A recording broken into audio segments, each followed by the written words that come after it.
Hello और नमस्कार दोस्तों। स्वागत है आपका अनलॉक जीएस एकेडमी में। प्रीलिम्स का ब्रह्मास्त्र सीरीज में आज हमारा सेशन 4 है। इस सीरीज में हम पर्टिकुलरली चर्चा कर रहे हैं यूपीएससी प्रीलिम्स में पिछले विगत 10 वर्षों में आए 2013 से लेकर 2022 तक आए हुए 1000 पीवाईक्यूज पर हम चर्चा करेंगे इस पर्टिकुलर सेशन में। इसमें हमारा उद्देश्य है कि हम क्वेश्चंस की अप्रोच को समझें कि किस अप्रोच से क्वेश्चन पूछे जा रहे हैं, एग्जामिनर्स क्या एक्सपेक्ट कर रहा है आपसे उस क्वेश्चन के पीछे। साथ ही हम उस क्वेश्चन के पीछे रैशनल देखें कि क्या कहाँ से वो क्वेश्चन लिया गया है, किस तरीके से उस क्वेश्चन को फॉर्म किया गया है, क्या वो करंट का क्वेश्चन है या स्टैटिक का क्वेश्चन है। और साथ ही इस पूरी सीरीज में हम कंप्लीट करेंगे 1500 से अधिक जीएस के टॉपिक को डायरेक्टली और इनडायरेक्टली, जिनका हम डिस्कशन करेंगे क्वेश्चंस के थ्रू। तो आइए चर्चा शुरू करते हैं। क्वेश्चन नंबर 31 है। पिछले 30 क्वेश्चन हम पिछले 3 के सेशन में कंप्लीट कर चुके हैं। क्वेश्चन नंबर 31 है फूड चेन के बारे में। पारितंत्रों में खाद्य श्रृंखलाओं के संदर्भ में निम्नलिखित कथनों पर विचार कीजिए। With reference to food chains in ecosystem consider the following statements. इसमें 3 स्टेटमेंट दिए गए हैं, उसके बारे में ऑप्शन दिए गए हैं। सबसे पहले हम खाद्य श्रृंखला के बारे में देख लेते हैं, बेसिक नॉलेज ले लेते हैं खाद्य श्रृंखला के बारे में। खाद्य श्रृंखला होती क्या है? Food chain. फूड चेन की बात करें तो ये एक चेन है जिसमें ऑर्गेनिज्म होते हैं जिनका लीनियर सीक्वेंस होता है, जो अपनी न्यूट्रिएंट के लिए, अपने पोषण के लिए, अपनी एनर्जी के लिए एक दूसरे पर निर्भर रहते हैं। जैसे बात करें तो ये प्लांट होते हैं प्रोड्यूसर कैटेगरी में। उत्पादक, ये उत्पादन करते हैं किसका? भोजन का उत्पादन करते हैं रेस्पिरेटरी सिस्टम के द्वारा, फोटोसिंथेसिस के द्वारा। और ये होते हैं प्रोड्यूसर। इन प्रोड्यूसर के ऊपर जो निर्भर होते हैं वो है ग्रासोफर, जिनको कार्निवोर्स बोला जाता है, ये कंज्यूमर बोला जा सकता है इनको, कंज्यूमर्स। सॉरी, कार्निवोर्स नहीं, हर्बीवोर्स होते हैं ये, हर्बीवोर्स, शाकाहारी। इनको कंज्यूमर बोला जाता है और ये प्राइमरी कंज्यूमर में आते हैं। उसके बाद चूहा हो गया जो ग्रासोफर डिपेंड करता है, स्नेक हो गया जो चूहे को खाता है, इधर ईगल हो गया जो स्नेक को खाता है। इस तरह से ये सेकेंडरी कंज्यूमर में आ जाते हैं, सेकेंडरी कंज्यूमर। और फाइनली जब ईगल मरता है तो उसके बाद जो फंजी होते हैं, बैक्टीरिया होते हैं, ये ब्रेक डाउन करते हैं इसकी बॉडी को, और उसके बाद इसमें से जो न्यूट्रिएंट निकलते हैं, जो पोषक तत्व निकलते हैं, ये मिट्टी में जाते हैं और फाइनली ये दोबारा से फिर पादपों को मिलते हैं, जिससे वो अपना भोजन दोबारा से बनाते हैं। तो इस तरह से ये फूड चेन एक सर्कल में चलता रहता है, एक साइकिल चलती रहती है। ये फूड चेन की व्याख्या होगी खाद्य श्रृंखला की। अब इस क्वेश्चन को अगर हम देखें तो इसमें 3 स्टेटमेंट दिए गए हैं। पहला स्टेटमेंट है खाद्य श्रृंखला उस क्रम का निर्देशन करती है जिसमें जीवों की एक श्रृंखला एक दूसरे के आहार द्वारा पोषित होती है। बिल्कुल सही स्टेटमेंट है जो भी हमने देखा कि food chain illustrate the order in which a chain of organism feed upon each other. जिसमें खाने के लिए एक दूसरे के ऊपर निर्भर करते हैं ऑर्गेनिज्म, एक ऑर्डर को ये फूड चेन इलस्ट्रेट करती है, निर्देशन करती है। बिल्कुल सही है स्टेटमेंट। सेकंड स्टेटमेंट हम देखते हैं, खाद्य श्रृंखला एक जाति की समष्टि के अंतर्गत पाई जाती है। अब इस तरह के स्टेटमेंट के लिए आपको तैयार होना पड़ेगा, और स्पेशली हिंदी मीडियम वालों को, क्योंकि अगर आप इसका ट्रांसलेशन देखें, यूपीएससी किस तरह का ट्रांसलेट करता है। अब तो फिर भी चीजें ठीक है, पर ये 2013 का पेपर है, उस टाइम ट्रांसलेशन, अभी भी कई जगह ट्रांसलेशन यूपीएससी का इस तरह से हो सकता है। तो हिंदी मीडियम वालों को मेरा ये रहेगा, जिस क्वेश्चन में आपको थोड़ा भी कंफ्यूजन लगे कि ट्रांसलेशन को लेके, तो प्लीज इंग्लिश वाला देखिए हाथों हाथ साथ में, पेपर के टाइम भी और अभी भी इसको एक हैबिट फॉर्म कीजिए ताकि आप उसमें इफिशियंसी और स्पीड ला सकें। Food chains are found within the population of species. कि खाद्य श्रृंखला एक ही स्पीसीज की जो पॉपुलेशन है उसी के अंदर पाई जाती है। और इसको बहुत साधारण शब्दों में लिखा जा सकता था। पहली बात तो जाति शब्द का यूज किया है, जो कि कास्ट के लिए यूज होता है, स्पीसीज के लिए प्रजाति शब्द यूज किया जाता है। दूसरा है समष्टि वर्ड का यूज किया है, यहाँ जनसंख्या भी यूज किया जा सकता था पॉपुलेशन के लिए, लेकिन यूपीएससी को थोड़ा ज्यादा उलझाना होता है और हिंदी मीडियम वालों से पता नहीं कोई दुश्मनी किया है। पर फिर भी ठीक है, हिंदी मीडियम वालों को भी जरूरी है कि देखें, इंग्लिश में भी देखें, एक बार कंफर्म कर लें, क्योंकि यूपीएससी फाइनल इसको मानता है, हिंदी ट्रांसलेशन को नहीं। तो खाद्य श्रृंखला एक जाति की समष्टि के अंदर पाई जाती है। Food chains are found within the population species. अभी हमने फूड चेन के बारे में देखा, क्या ये एक स्पीसीज के अंदर मिल रहा है? नहीं, फूड चेन बन रही है कई सारी स्पीसीज से, क्योंकि कई सारी स्पीसीज एक दूसरी स्पीसीज पे डिपेंडेंट है। चूहा चूहे को नहीं खाएगा अपनी पॉपुलेशन में, चूहा ग्रासहोफर को खाएगा, चूहे को स्नेक खाएगा। तो इस तरह से खाद्य श्रृंखला जो होती है with in the population of species नहीं होती, ये सारी स्पीसीज की मिला के एक फूड चेन बनती है। तो दूसरा स्टेटमेंट हो गया गलत। और दूसरा स्टेटमेंट जब गलत हो गया तो अब हम ऑप्शन देखें, दूसरा गलत, दूसरा गलत, हमारे पास दो ऑप्शन बचते हैं, ए और डी। तीसरा स्टेटमेंट अभी तक हमने पढ़ा भी नहीं है और ये हमको पता है सही है, इसका सही आंसर होगा केवल ए। तीसरा स्टेटमेंट फिर भी पढ़ लेते हैं। तो यूपीएससी का यही है, यूपीएससी में तीन स्टेटमेंट कहीं ना कहीं आपको पजल मिलेगी, एक तरीके चीज समझने वाली जो बात है। तीसरा है खाद्य श्रृंखला उस प्रत्येक जीव की संख्याओं को जो दूसरों के द्वारा खाई जाती है इसका निर्देशन करती है। A food chain illustrate the numbers of each organism which are eaten by others. अब तीसरे स्टेटमेंट को अगर हम देखें, इसमें हमने देखी फूड चेन है, खाद्य श्रृंखला है, इसमें हमको एक पता लग गया कि ये एक दूसरे जीव पर निर्भर है। लेकिन इसमें हमें ये थोड़ी पता लगा कि इसमें कितने नंबर्स, इसमें नंबर्स फूड चेन लिस्टेड नहीं करती। फूड चेन में नंबर्स इलस्ट्रेशन नहीं होता है। उसका कारण है, एक चूहा कितने ग्रासोफर को खाएगा ये फूड चेन में डिपेंड इलस्ट्रेट नहीं होगा। फूड चेन ये बताती है कि चूहा ग्रासोफर पर निर्भर है अपने खाने के लिए। चूहे को सांप खाएगा, सांप को फिर ईगल खाएगा, लेकिन ये नहीं कि वो कितने सांप को खाएगा। तो फूड चेन इलस्ट्रेट नहीं करती नंबर को। Each organism which are eaten by others, खास श्रृंखला उस प्रत्येक जीव की संख्या को जो दूसरे के द्वारा खाई जाती है इसका निर्देशन नहीं करती है। तो इसलिए ये स्टेटमेंट गलत है। आंसर हमने देख ही लिया था, इसका केवल एक है। क्वेश्चन नंबर 32 है। तीन नेशनल पार्क दिए गए हैं और उनमें से होकर बहने वाली नदियों के बारे में बात की गई है। कॉर्बेट, काजीरंगा और silent valley national park. Corbett national park की अगर हम लोकेशन देखें, ये कॉर्बेट नेशनल पार्क की लोकेशन है, जिम कॉर्बेट नेशनल पार्क, जो कि उत्तराखंड के नैनीताल में है और उत्तर प्रदेश से सीमा लगती है। साइलेंट वैली की देख रहे हैं, साइलेंट वैली नेशनल पार्क है यहाँ पर वेस्टर्न घाट में, नीलगिरी हिल्स पे,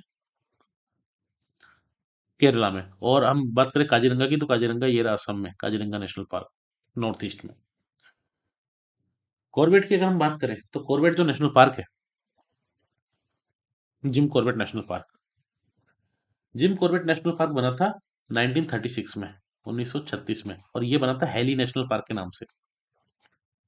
हेली कौन थे उस टाइम? जो यूनाइटेड प्रोविंस था, ये वाला रीजन, उत्तर प्रदेश वाला जो अभी का रीजन है, ये यूनाइटेड प्रोविंस, इसके गवर्नर थे हेली, विलियम हेली, उनके नाम पे हेली नेशनल पार्क बनाया गया 1936 में। और फाइनली फिर 1956 में, 20 साल बाद, इसको जिम कॉर्बेट नाम दिया गया, जिम कॉर्बेट नेशनल पार्क।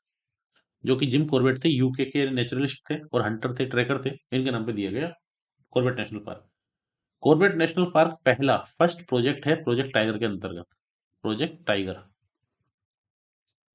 और साथ ही इसमें से जो नदी होके बहती है वो बहती है रामगंगा, रामगंगा, जो कि गंगा की सहायक नदी है। गंगा इसमें से बह के नहीं जाती, रामगंगा इसकी सहायक नदी, इसलिए पहला स्टेटमेंट हमारा गलत हो जाता है, वो वाला, कॉर्बेट वाला।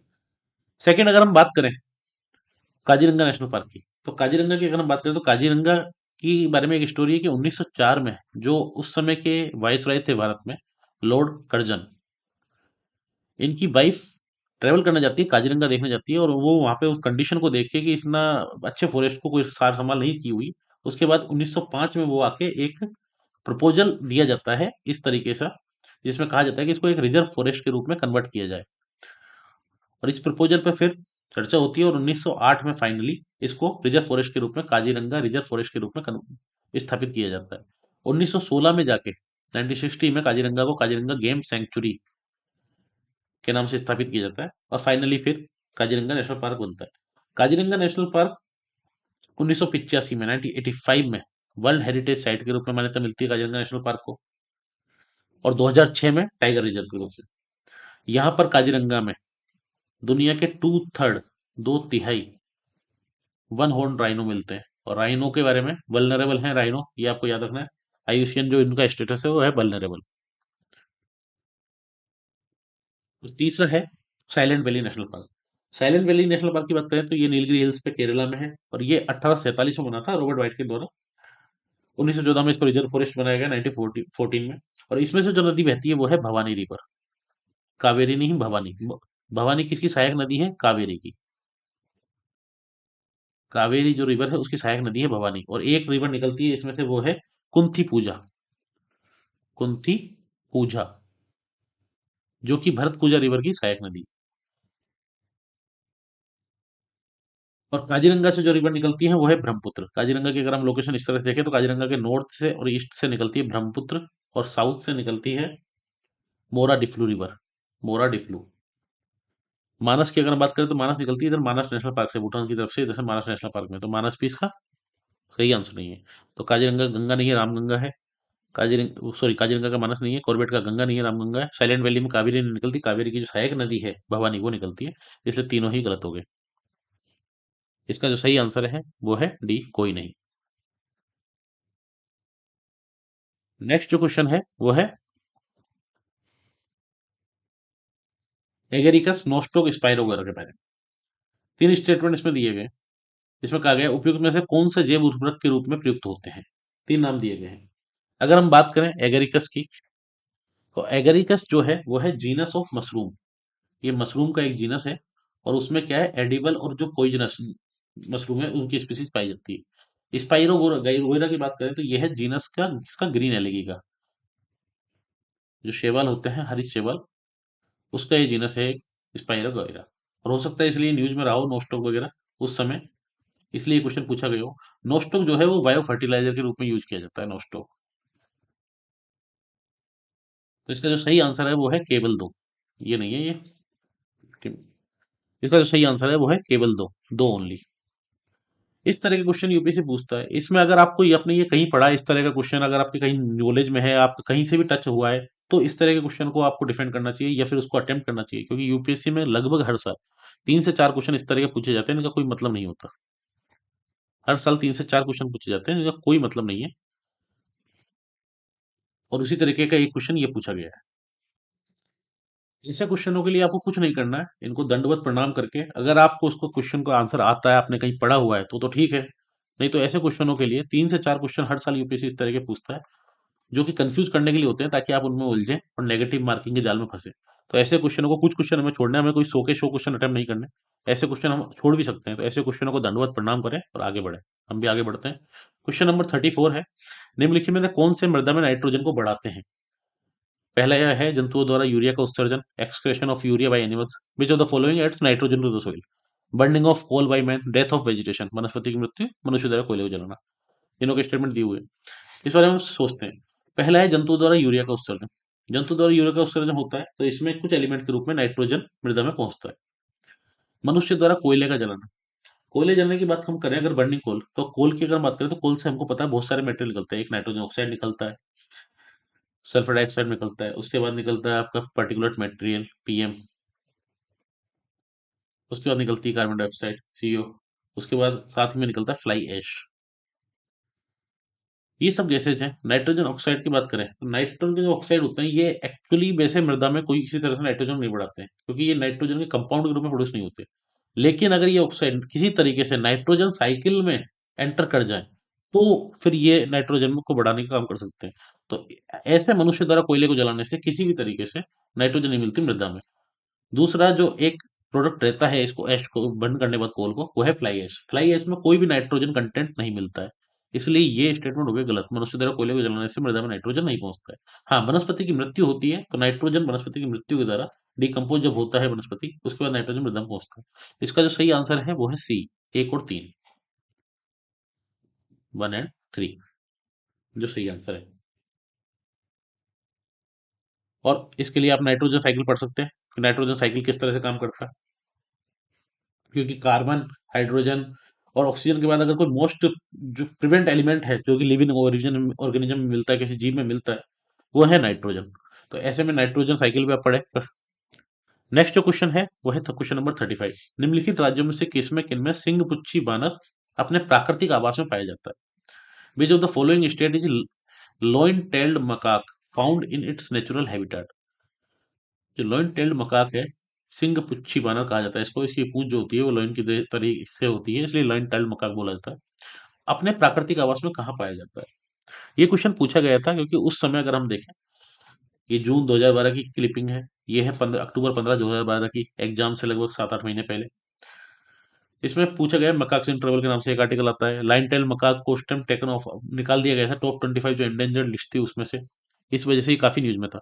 लाइन टेल्ड मकाक की अगर हम बात करें तो लाइन टेल्ड मकाक जो है ये है इंडेंजर कैटेगरी में है, आता है अभी, आईयूसीएन स्टेटस जो है। और ये एंडेमिक है वेस्टर्न घाट का। वेस्टर्न घाट पे ये अपने प्राकृतिक आवास में पाया जाता है। अब अगर आपको ये पता है इतना सा भी इन्फॉर्मेशन वेस्टर्न घाट, तो आप ऐसे ही कर सकते हैं कि वेस्टर्न घाट है तो आंध्र प्रदेश तो वहीं कट जाता है, तमिलनाडु आ जाएगा, केरल आ जाएगा, कर्नाटक आ जाएगा। और इस हिसाब से आंसर लगाओगे तो 1 एंड 2 एंड 3 आंसर होता है, क्योंकि वेस्टर्न घाट का एंडेमिक है। बांटरू बोलते हैं इसको किसी और लैंग्वेज साथ ही। एक नाम और जो है वो लाइटल मका का, वो है बांटरू। और ये एंडेमिक है वेस्टर्न घाट में, लाइटल में। साथ ही याद रखना इंडेंजर्ड है यूसिन कैटेगरी में। लोकेशन अगर हम देखें तो ये साइलेंट वैली नेशनल पार्क है। ये केरला का रीजन देखो, देख सकते हैं। तो ये वेस्टर्न घाट का ये जो नीलगिरी और ये वाला रीजन है, यहाँ लाइटल मकान मिलता है। तो इसमें केरला आ गया, तमिलनाडु आ गया और कर्नाटक आ गया। नेक्स्ट क्वेश्चन है, कुछ शैलकृत बौद्ध गुफाओं को चैत्य कहते हैं जबकि अन्यों को विहार कहते हैं, दोनों में क्या अंतर है? सम Buddhist rock cut caves are called chaityas, which while the others are called viharas. What is the difference between in the two? Easy question है काफी, क्योंकि ये बहुत जनरल इन्फॉर्मेशन है जो कि पढ़ी होती है हमने कि विहार क्या होता है। इसमें भी दो स्टेटमेंट को अगर हम देखें, स्टेटमेंट नंबर ए और स्टेटमेंट नंबर सॉरी बी, इनको कंफ्यूजिंग बना दिया थोड़ा सा। बस कुछ नहीं, बर्ड बर्ड जिसको कहते हैं एक्सचेंज कर दिए। Vihara is a place of worship, chaitya is a place of worship, दोनों को चेंज कर दिया। जो एक्चुअली हमको पता है, चैत्य जो होते हैं वो पूजा स्थल होते हैं, प्रेयर स्थल होते हैं, प्रेयर मीटिंग स्थल होते हैं। जबकि जो विहार होते हैं ये रेजिडेंशियल स्थल होते हैं, रेजिडेंशियल प्लेसेज होते हैं बौद्ध भिक्षुओं के लिए, निवास स्थान। तो इसका सही आंसर है वो है बी। देखिए अगर हम, ये बिहार है जो कि रेजिडेंशियल होता है, और ये चैत्य हैं जो कि प्रेयर हॉल होते हैं।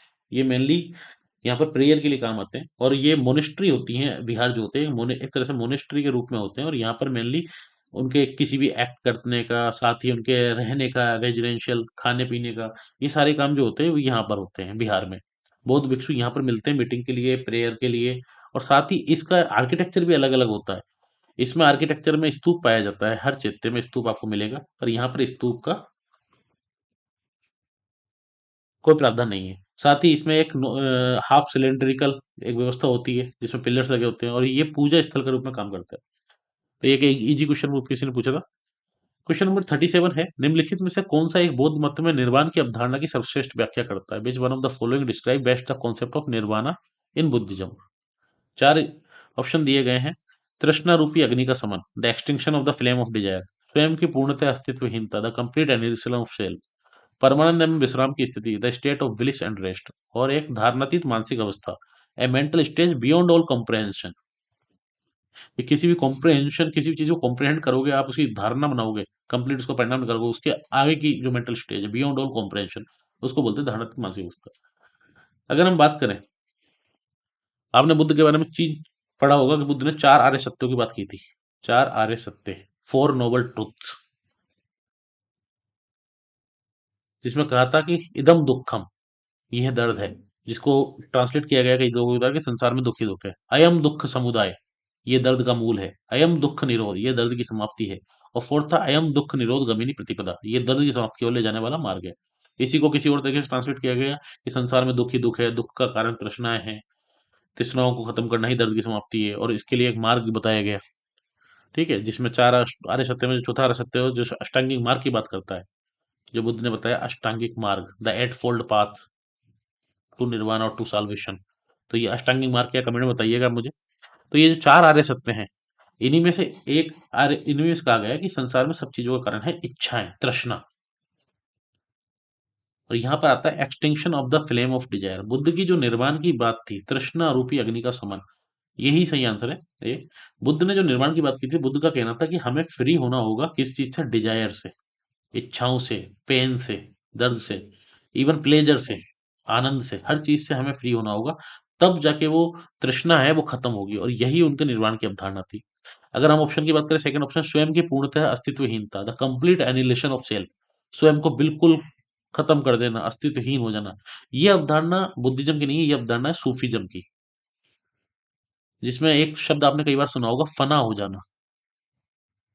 बॉलीवुड गानों में या किसी न किसी तरीके से आपने इसको सुना होगा। फना का मतलब क्या होता है? फना हो जाना, कंप्लीट एनिहिलेशन ऑफ सेल्फ, कि मेरा स्वयं का कोई अस्तित्व नहीं होना, केवल अस्तित्व ईश्वर का होना, उसमें ईश्वर में फना हो जाना। तो ये सूफीज्म की अवधारणा है। एक और ये अवधारणा है परमानंद विश्राम की स्थिति। ये जनरली हिंदुइज्म में या वैदिक और उपनिषदों में या भक्ति मूवमेंट में दिखती है हमको, state of bliss and rest. आपने एक शब्द को सुना होगा जो कि नॉर्दर्न इंडिया में काफी ज्यादा प्रचलन में रहता है, कई लोगों का नाम होता है इस नाम से, परमानंद। परमानंद को कहा गया है ये state of bliss and rest है, कि ये आनंद से ऊपर की अवस्था है, परम प्लस आनंद।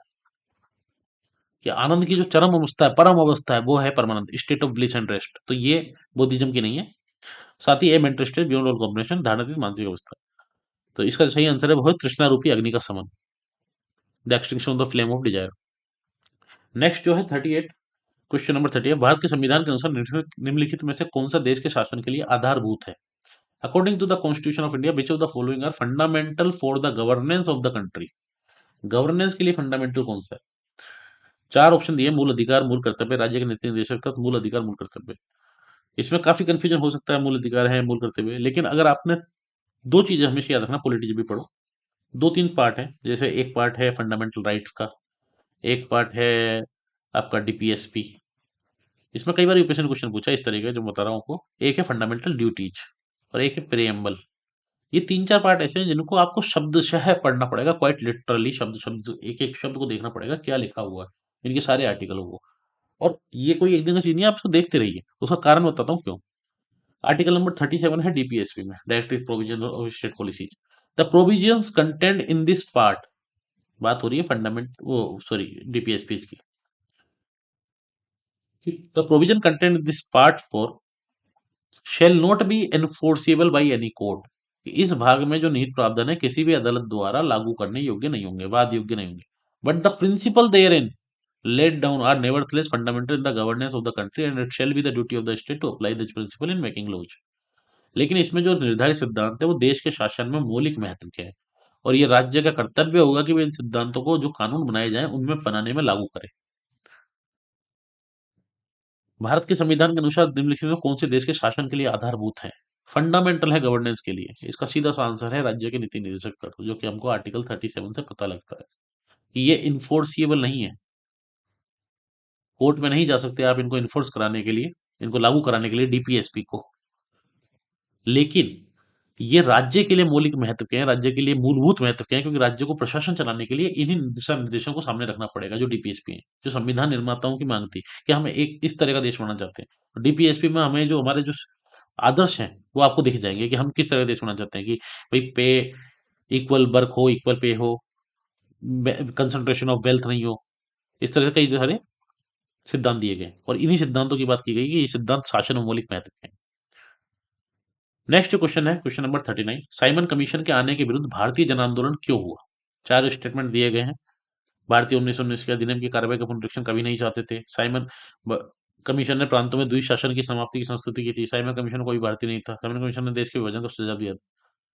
ये गलत है। साइमन कमीशन प्रांतों ये ऐसा भी कुछ नहीं किया गया था। साइमन कमीशन का जो आंदोलन करने का कारण था वो था, सबसे बड़ा कारण ये है, साइमन कमीशन में कोई भी भारतीय सदस्य नहीं था। क्योंकि अगर आप देखें तो साइमन कमीशन की अगर हम बात करते हैं, कमीशन साइमन कमीशन बना था जॉन साइमन की अध्यक्षता में। जॉन साइमन की अध्यक्षता में कमीशन बना। कमीशन कब बना था? नवंबर 1927 में, और 28 में ये आया था इंडिया में। ये कमीशन बनाया गया था 1919 में। एक एक्ट आया था, मॉन्टेग्यू चेम्सफोर्ड एक्ट, और इस एक्ट में एक प्रावधान था कि 10 साल तक इसका कार्यकाल कार्य देखा जाएगा और उसके बाद इसका सर्वे किया जाएगा कि इस एक्ट के द्वारा कितना सही कार्य हुआ। तो ये 10 साल कब होते हैं? 1929 में। लेकिन ब्रिटिशर्स के द्वारा 2 साल पहले ही ये कमीशन बना दिया गया इसके कार्रवाई को चेक करने के लिए। इसका नाम रखा गया इंडियन स्टैट्यूटरी कमीशन, आईएससी।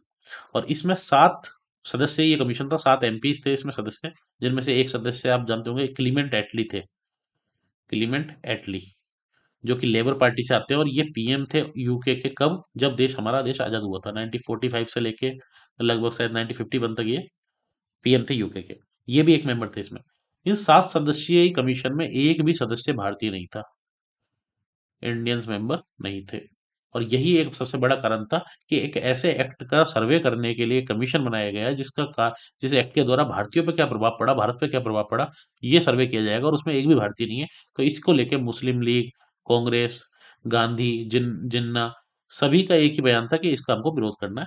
और इसी विरोध में नवंबर 1928 को लाहौर में लाला लाजपत राय की मृत्यु होती है इसके विरोध के समय, जब लाठीचार्ज होता है। तो इसका जो सही आंसर है वो है साइमन कमीशन में कोई भारतीय सदस्य नहीं था। There was no Indian member in the Simon Commission. Next जो क्वेश्चन है क्वेश्चन नंबर 14, भारत छोड़ो आंदोलन किसकी प्रतिक्रिया में प्रारंभ किया गया?